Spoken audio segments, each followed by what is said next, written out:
How do we talk to our kids better about money? The first thing you need to do when you want to talk to your kids more about money is listen to them, right? Look for openings to start a conversation based on what's happening in their life that's relevant to them. So listen to them and ask them, what's your goal? So one of the things that my book focused on, Launching Financial Grownups, was a goal that my oldest had. She wanted to buy an apartment for her.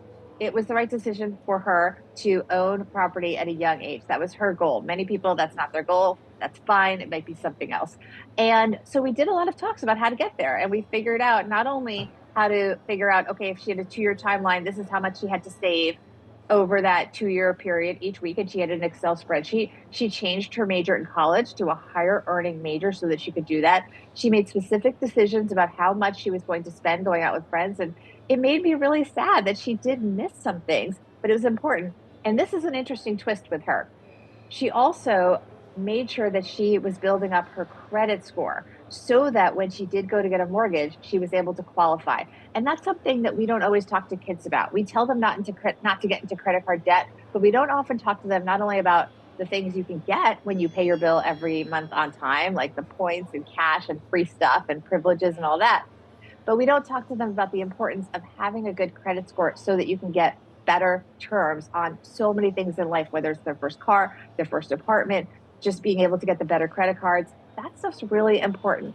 The other thing I would say is bring things up as they happen in real life, even if you get the eye roll. And an example of that is with my youngest.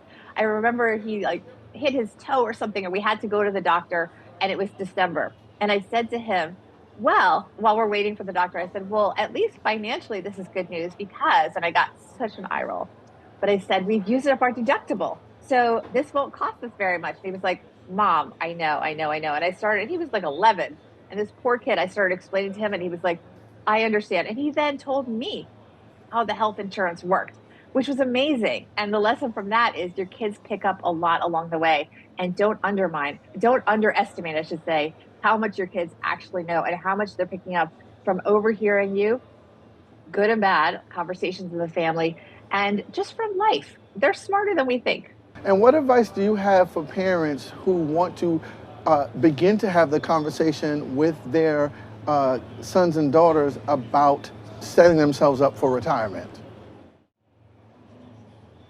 Share information. I mean, I think it's really important, depending on the maturity level of your kid and your relationship with them. Talk to them about your own life. You know, when I did the press tour for Launching Financial Grownups, so many parents came up to me and said, I can't talk to my kids about money because I've been so bad with my money. First of all, that's often not the case when you actually ask them what's been going on with their money. They've probably done just fine. But if you tell your kids, hey, this is what I wished I did at my age, and be a little bit vulnerable, not only is that going to teach them about money, but it's also going to create a very special bond, and it's going to open the door to having very candid conversations. The only thing worse than your kid getting into, for example, credit card debt or having more student debt than you know is them hiding it from you, right? You want to have those open channels of communication. And going back to what I said originally, listening to them, but you have to create a relationship where they feel comfortable sharing their worries and their financial concerns with you, because then you can work through them together. And if you don't have the answers, that's fine. Be there to help them find the solutions together.